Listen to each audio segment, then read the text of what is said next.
In the Orion Coalition, maturity was not a number. It was a weapon. Among the warborn species clustered along the Persis trade lanes, age meant survival, and survival meant dominance. The older you were, the more battles you had endured, the more rivals you had buried, the more territories you had claimed. In their culture, youth was admired only for one reason: energy. Raw, volatile, reckless energy. So when the most feared warlord in coalition history stood before the High Council and calmly announced that she desired a younger mate to keep pace with her vitality, the chamber did not react with scandal. It reacted with strategy. She was ancient by their standards, centuries old, undefeated in open warfare, architect of 3 annexations and the collapse of 2 rival dynasties. Entire systems adjusted their orbiting defenses when her flagship crossed borders. Her choosing a younger mate was not romance. It was a statement. Younger mates in their society were not submissive ornaments. They were proof of dominance. To select someone vibrant, impulsive, powerful, and bend that energy into your orbit was the ultimate declaration that you stood at the top of the hierarchy. The council interpreted her words as geopolitical code. She wasn't looking for companionship. She was requesting an alliance. And when analysts traced her gaze toward the emerging species known as humans, short-lived, adaptable, biologically persistent, the Council's artificial intelligence began compiling data. Earth's networks were a mess. Fragmented languages. Irony layered over irony. Violence marketed as entertainment. Fitness advice delivered with screaming confidence. The AI searched for dominant young male of high physical prowess. It found a 26-year-old gym trainer from Earth. He had once won a regional arm wrestling competition at a summer sports festival. He posted short-form motivational videos about alpha mindset discipline. He uploaded workout clips captioned with phrases like, "Conquer your inner weakness." The AI cross-referenced tone, musculature, competitive record, and follower engagement. Conclusion: apex male of local territory. Recommendation: present as ceremonial candidate. The council approved without hesitation. On Earth, he was filming in front of a mirror. "Listen," he said into his phone camera, flexing slightly as afternoon light caught the definition in his arms. "Discipline isn't about motivation. It's about dominance. You dominate your excuses. You dominate your environment. You dominate your..." The air behind him split open like reality had taken a breath and torn. He didn't notice at first. He was mid-sentence about hydration. When the light swallowed him, his last recorded words were, "Mindset is everything, bro." He woke on a platform of polished obsidian beneath a ceiling so high it disappeared into constellations. He assumed he was dreaming. Then he noticed the armored soldiers. They were taller than any human by nearly a meter. Their armor curved like layered carapace, dark metal etched with glowing insignias. Their eyes were luminous, predatory, unblinking. One of them bowed. Not slightly. Fully. He blinked. "Okay," he muttered. "Either I finally overdid leg day, or this is a contract negotiation." A tall figure stepped forward, voice resonant, and translated smoothly into his language through an unseen device. "You have been selected." He sat up straighter. "Selected for what? Is this like a global fitness ambassador thing? Because I can travel. I just need my protein shipped." No one reacted. He stood, testing gravity. Normal. His muscles felt fine. He rolled his shoulders. "Look," he continued, defaulting to confidence because confidence had gotten him through most uncomfortable situations in life. "If this is some kind of international performance thing, I'll need to review the terms." The armored soldiers parted. At the far end of the vast chamber, doors several stories high opened with a low seismic hum. Silence fell like a physical force. She entered without hurry. If the soldiers were imposing, she was gravity itself. Her armor was not bulky like theirs. It was sculpted, elegant, following the lines of a powerful frame honed by centuries of combat. Her presence pressed against the air. The faint scars along her exposed arms were not imperfections, they were trophies. Her eyes locked onto him. assessing, calculating. He had trained himself never to look intimidated in front of a stronger opponent. Gym rule number 1, posture is power. So he straightened. She circled him once, slow, deliberate. Close enough that he felt the heat of her proximity. This, she said, her voice smooth but edged with something ancient, is the human? Yes, Supreme Warlord, the attendant replied. Earth's apex specimen of his generation. His chest expanded instinctively at the word apex. See? He said, nodding once. Recognition. She stopped in front of him. Up close, she was even taller. The faint glow along the seams of her armor pulsed with controlled energy. Her gaze lingered on his shoulders, his stance, the way he did not drop eye contact. Interesting. You were informed of your purpose? She asked. Diplomatic engagement? He guessed. Cultural exchange? Maybe elite combat training seminar? A faint murmur rippled through the chamber. The attendant spoke clearly, ceremonially. You stand before the High Council as the chosen youthful mate candidate of the Supreme Warlord. Silence. He blinked. I'm the what? She did not smile. You were selected to prove your vitality. He laughed. It burst out of him, reflexive. Oh, that's funny. That's a cultural misunderstanding. I think there's been a mix-up. I run a gym. You conquer opponents through physical contests, the attendant corrected. Arm wrestling at a summer fair, he said. There was lemonade. You preach dominance doctrine to thousands, the attendant continued. It's branding. The warlord tilted her head slightly. You display no fear. He shrugged. Should I? Her gaze sharpened. Most beings trembled in her presence. He stood casually, weight balanced, like this was a networking event and she was a potential sponsor. To her species, age signified power. To humans, apparently, audacity came standard. You will remain, she declared. He opened his mouth to object. But something in her tone wasn't negotiable. Guards stepped forward, not aggressively, but decisively. He glanced around at the towering chamber, the armored warriors, the woman who radiated centuries of earned dominance. He swallowed once. Okay, he said slowly, forcing a grin. I'm gonna need a better explanation. And maybe a meal plan. The chamber did not laugh. She did not look away. And somewhere in the Council's data archives, a new notation began to form. Humans do not respond to apex predators with submission. They respond with confidence. Which, in this culture, was either suicidal or irresistible. They did not put him in a cell. That was the first detail that made him think maybe this wasn't an execution. Instead, they escorted him through corridors carved from dark metallic stone that seemed grown rather than built. The walls pulsed faintly with embedded energy veins. Guards walked behind and ahead of him, silent, disciplined, armored from throat to heel. He rolled his shoulders like he was heading into a business meeting. Just to clarify, he said conversationally, glancing at the nearest soldier. In my culture, when someone says mate candidate, there's usually dinner first. No response. Tough crowd. They stopped at a pair of doors that slid open without sound. The chamber inside was enormous but not cold like the council hall. It felt personal. Weapons lined one curved wall, each one massive, brutal, clearly used. Opposite that were platforms layered with rich fabrics and low, wide seating structures built for a larger frame than his. And in the center, standing without armor, was her. Without the plating, she looked even more dangerous. Not because she was exposed. Because nothing about her posture required protection. Scars traced along her arms and collarbone, not hidden, not decorated, earned. Her build was powerful but controlled, like a predator that knew exactly how much force it could exert. She studied him again. He studied her back. Well, he said, lifting his chin slightly, this is less intimidating than the throne room. Still intense. But less. You were instructed, she said evenly, to kneel upon entry.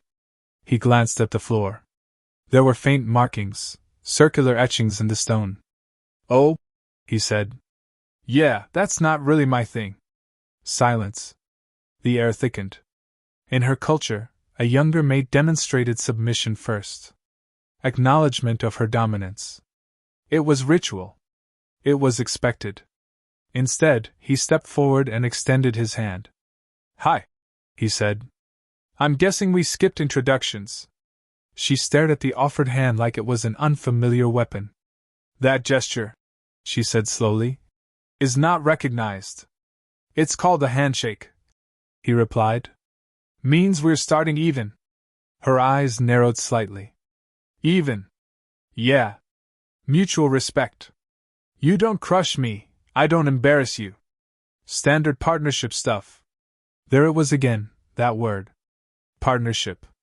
In her world, there were leaders and there were those who followed. Yet he did not tremble. Did not posture aggressively. Did not challenge her authority. He simply assumed equality. When she did not take his hand, he withdrew it, and without thinking, lifted his fist instead. All right, he said. Alternate greeting. Fist bump. The guards along the walls stiffened. He stepped closer. She did not move. Their size difference should have made him hesitate. She was taller, broader, centuries more experienced in violence. Instead, he gently tapped his knuckles against the center of her palm. A small, hollow sound echoed in the chamber. The guards reacted like he had detonated something. She looked down at her hand. Then back at him. You make physical contact without submission, she observed. Yeah, he said. That's how humans show confidence. You are aware I could break you. Probably, he admitted. But you haven't. So I'm assuming we're not doing that today. Something shifted in her gaze. Interest. Amusement. Perhaps irritation, but not anger. By our biological measure, she said, circling him slowly, you are not a full elder. I'm 26, he replied. For your species, that is mature? Yeah. Prime condition. She paused. For ours, that would be equivalent to an undisciplined war cub. Reckless. And proven. He grinned slightly. So I'm young. You are impulsive. Sometimes. You do not calculate political consequences. Almost never. And yet, she murmured, stepping closer until he had to tilt his head to maintain eye contact. You stand before me without fear. He shrugged lightly. I've dated worse. The guards made a strangled sound. Her eyes flashed, brief, bright. That was humor. Yeah. You jest in proximity to power. It's kind of our thing. She stepped back. In our tradition, a youthful mate must demonstrate vitality through ritual combat. He blinked. Define ritual. The doors behind him opened. 3 armored generals entered. Each one larger than the soldiers outside. Their armor bore scars that told stories of battlefield survival. Their movements were efficient and predatory. He looked from one to the other. That seems excessive. They will test your endurance, she said calmly. Non-lethal. He cracked his neck once, instinctively. Okay, he muttered. We're doing this. The first general lunged. The movement was fast, far faster than a creature that size should have been capable of. He barely ducked in time, feeling the rush of displaced air over his head. All right, he breathed. You guys are quick. The second came from the side. No formal stance. No announcement. So he did what he'd done his entire life in chaotic situations. He improvised. He didn't fight like a gladiator. He fought like a human. He went low. Targeted balance instead of armor. Used the polished floor to slide out of range. When one grabbed for him, he twisted, leveraging his lower center of gravity to destabilize the larger frame. There was no elegance. No ritual. Just practical, efficient disruption. A knee joint bent wrong under redirected momentum. A shoulder pivot overextended. The third general attempted to pin him from behind. He dropped his weight suddenly and rolled forward, forcing the larger body to stumble over him. The chamber echoed with the crash of armored mass against stone.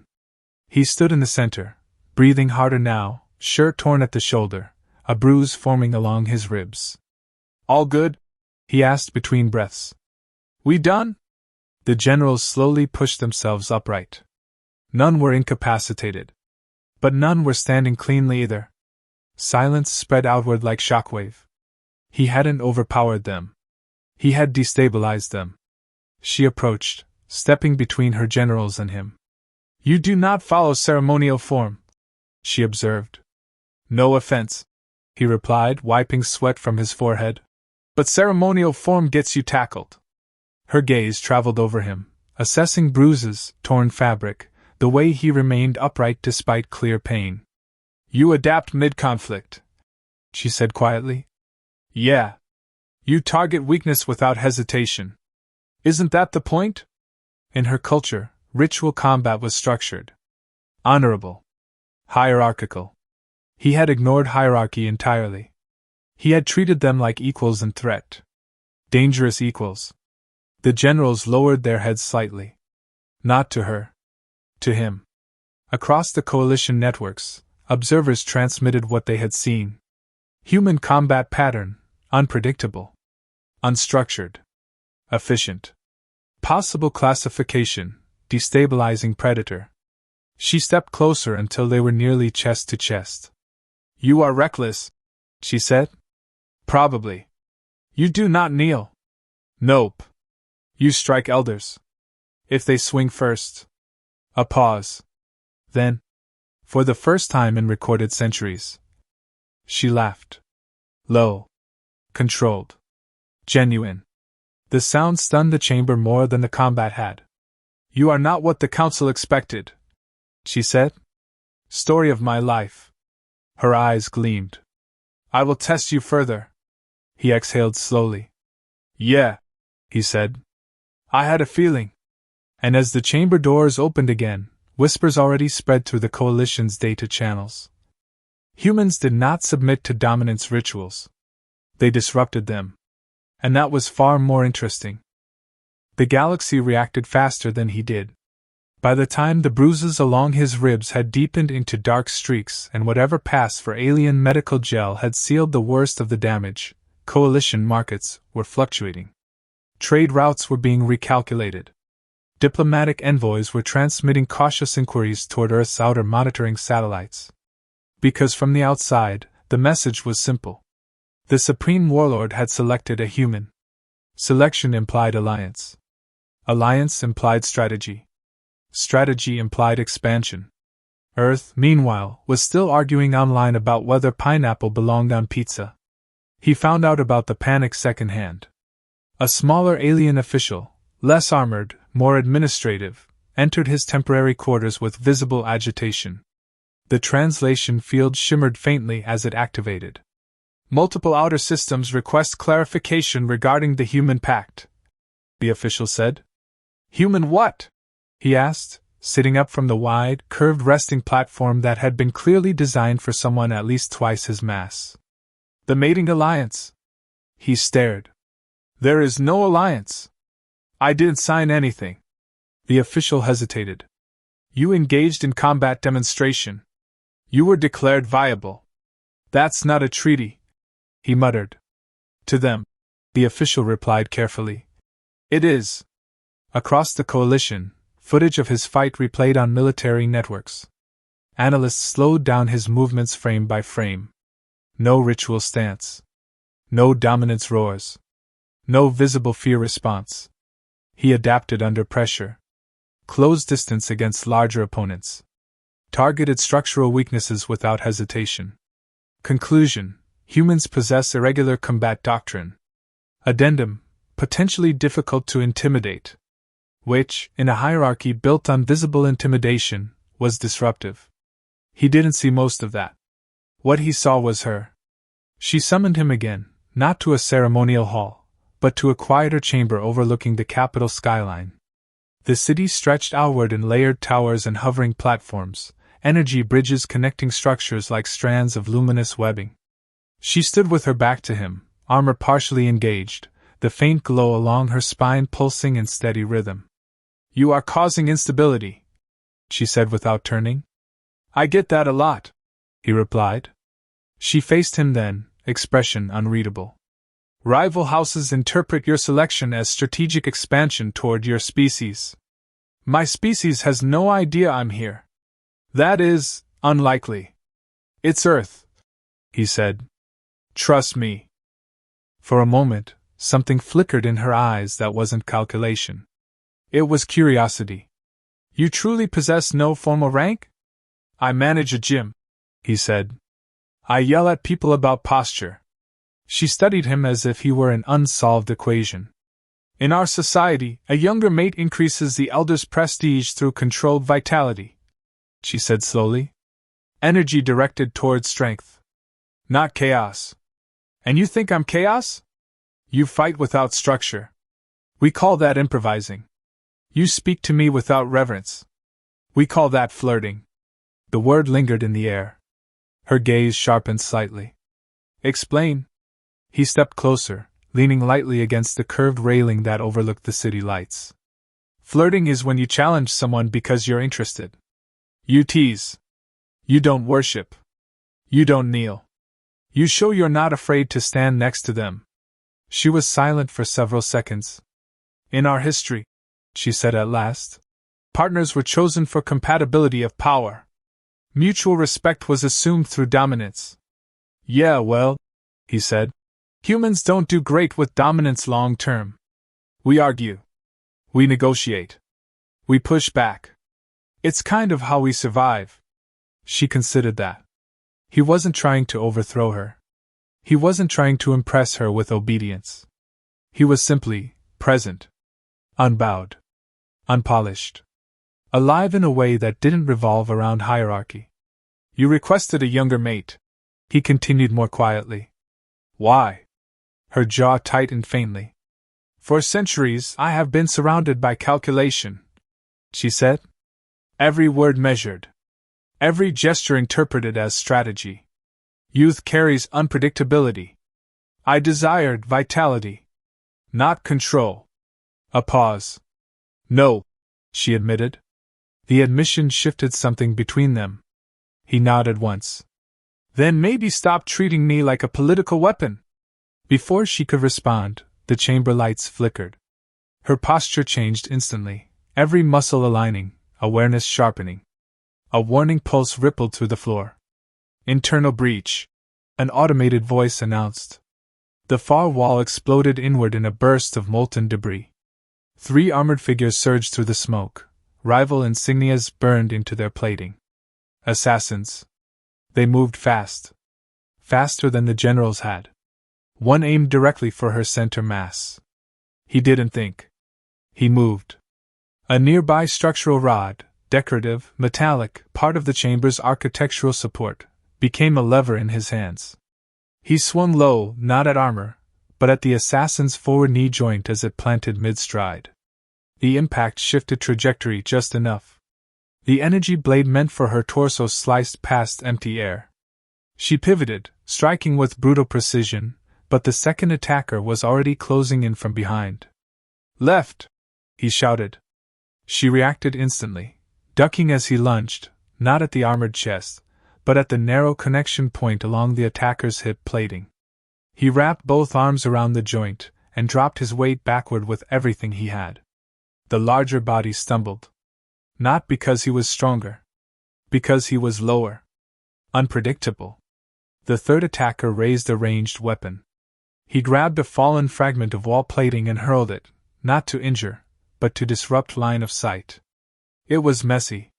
Improvised. Unceremonial. But it bought her the half-second she needed.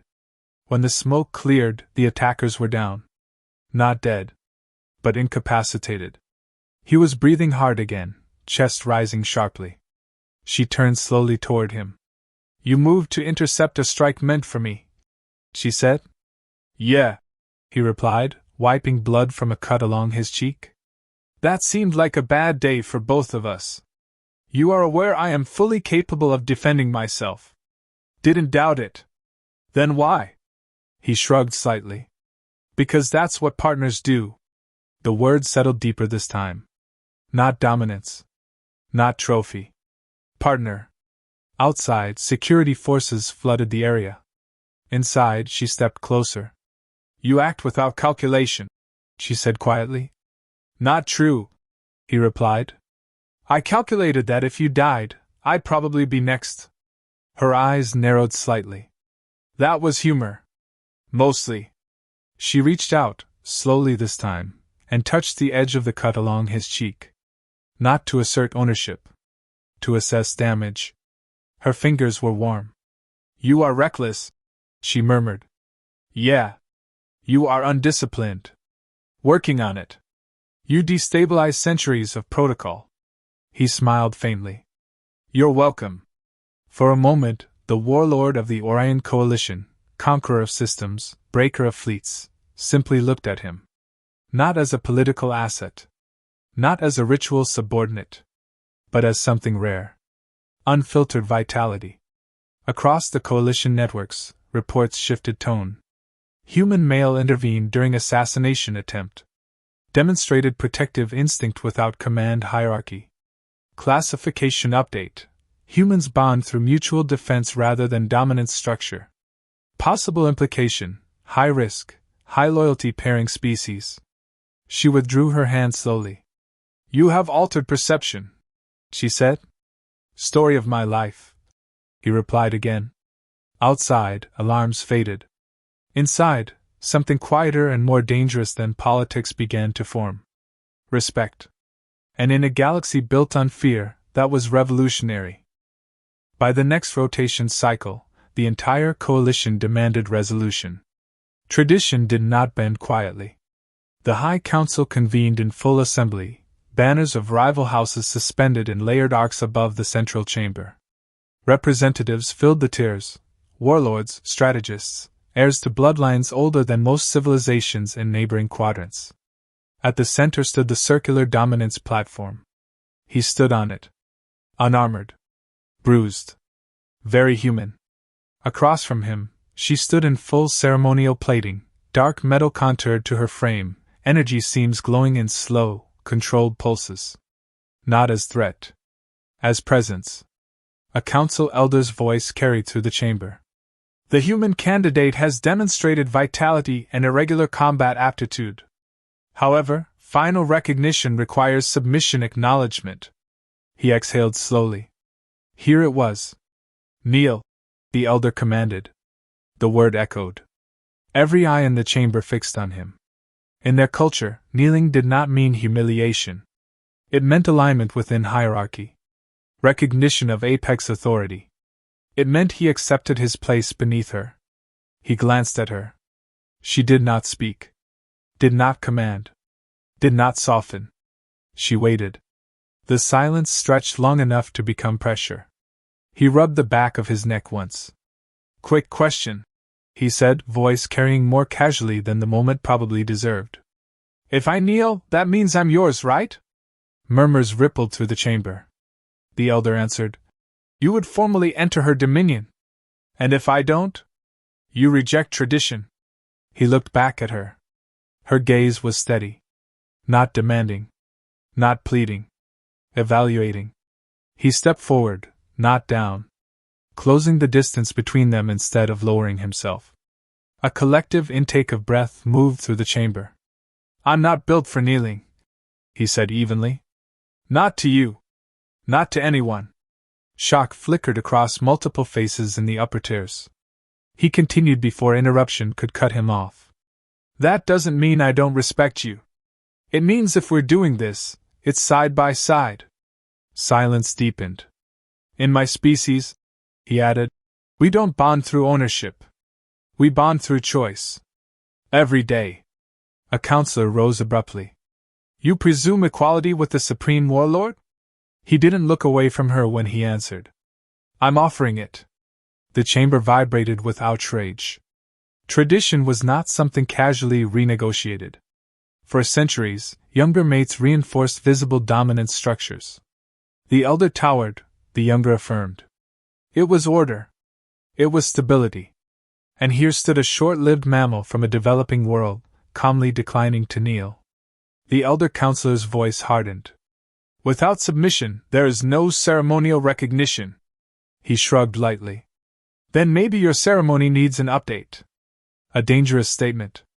But not spoken with arrogance. Spoken with unsettling sincerity. She finally moved. One step forward. Then another. Until they stood nearly shoulder to shoulder on the platform. Gasps echoed outward. You would alter ritual for him? A rival warlord demanded. She did not raise her voice. I would alter ritual for strength. Her gaze swept the chamber. For centuries, dominance has been displayed through visible submission. Through hierarchy reinforced by posture. She turned slightly toward him. He does not submit. No, he agreed quietly. He challenges. Only when necessary. He acts without calculation. Sometimes, he admitted. She faced the council fully. You see recklessness. I see vitality unrestrained by fear. Her voice carried like controlled thunder. He did not kneel when first presented. He did not hesitate when challenged. He did not calculate advantage before defending me. The assassination attempt footage flashed briefly on suspended projection fields above. He acted, she finished. A murmur shifted tone. Not outrage. Assessment. She stepped closer to him, not above, not towering. Beside. In our culture, she said, maturity equals dominance. Age equals power. Yet power without renewal decays. Her eyes moved across the tiers. I did not request obedience. A pause. I requested vitality. Silence. He offers it without surrendering himself. That was the difference. He wasn't bending. He wasn't posturing either. He was standing exactly as he always had. Balanced. Unbowed. The elder counselor spoke again, slower now. If no submission is given, what form does this union take? She didn't hesitate. Partnership. The word rippled through the chamber like a foreign signal. Partnership implied shared influence. Shared visibility. Shared strength. He leaned slightly toward her and murmured just loud enough for nearby microphones to catch. You sure about this? I come with terrible music taste and protein powder. A faint flicker, almost a smile, touched her expression. I am aware. Laughter. Small at first. Then spreading, cautious but real. The tension cracked. Not broken. Shifted. A rival warlord rose slowly. If this human stands beside you, does that make his species aligned with the coalition? He blinked. Oh no, he said quickly. Earth doesn't even know I'm here. More laughter. Disbelief. Confusion. She answered before the moment destabilized. His species is not bound by formal treaty. Yet know this, humans do not intimidate easily. They do not respond to dominance as expected. They form bonds through mutual defense and chosen loyalty. Her gaze sharpened slightly. If you seek to test that unpredictability, proceed carefully. The implications settled heavily. Humans were short-lived. Emotionally intense. Difficult to categorize. And now visibly unafraid of apex authority. The council elder inclined his head slightly. Then let record reflect, he declared, that the Supreme Warlord acknowledges the human as chosen partner without ceremonial kneeling. The platform lights shifted from crimson to deep violet. Recognition. Not subjugation. Recognition. Across the coalition, broadcasts updated in real time. Human classification amended. Species exhibits resistance to hierarchical intimidation. High adaptability under pressure. Bond formation based on voluntary equality. Potential destabilizing factor in dominance-based systems. He exhaled slowly. Did we just rewrite your entire cultural ritual? He whispered. Only a portion, she replied quietly. Good. She turned toward him fully now, the chamber noise fading behind the energy hum. You altered expectation, she said. Yeah. You refused to kneel. Still standing. You speak without fear. I'm terrified. he admitted softly. I just don't show it. That caught her attention. You fear me? I respect you, he corrected. Difference. A long pause. In her centuries of rule, fear had been constant. Respect had been rarer. Why? She asked quietly enough that only nearby recorders caught it. Do you not seek control? He thought about it. Then shrugged lightly. Because control's boring. Keeping up with you? That's interesting. For the first time since entering the chamber, her composure shifted visibly. Not dominance. Not calculation. Something warmer. You are aware, she said, that remaining beside me invites danger. Yeah, he replied. But kneeling sounds worse. Another ripple of restrained amusement moved through the chamber. She extended her hand, not downward. Sideways. He looked at it for half a second. Then clasped it. Not as subject. As equal. Energy pulsed along the platform edge in acknowledgement. The galaxy watched. The most feared warlord in the Orion Coalition stood not above a submissive mate, but beside a human who refused to kneel. And somehow, the image was more intimidating than any dominance ritual could have been. Later, in the quiet of her private chamber overlooking the illuminated capital, she removed her gauntlets slowly. You understand, she said, that many will attempt to test you. Story of my life, he replied, easing onto the curved seating platform. You may fall. Probably. You may lose. Definitely at some point. She studied him carefully. And you remain. He met her gaze. Yeah. Because you didn't want someone beneath you. A beat of silence. You wanted someone who keeps up. Her eyes held his.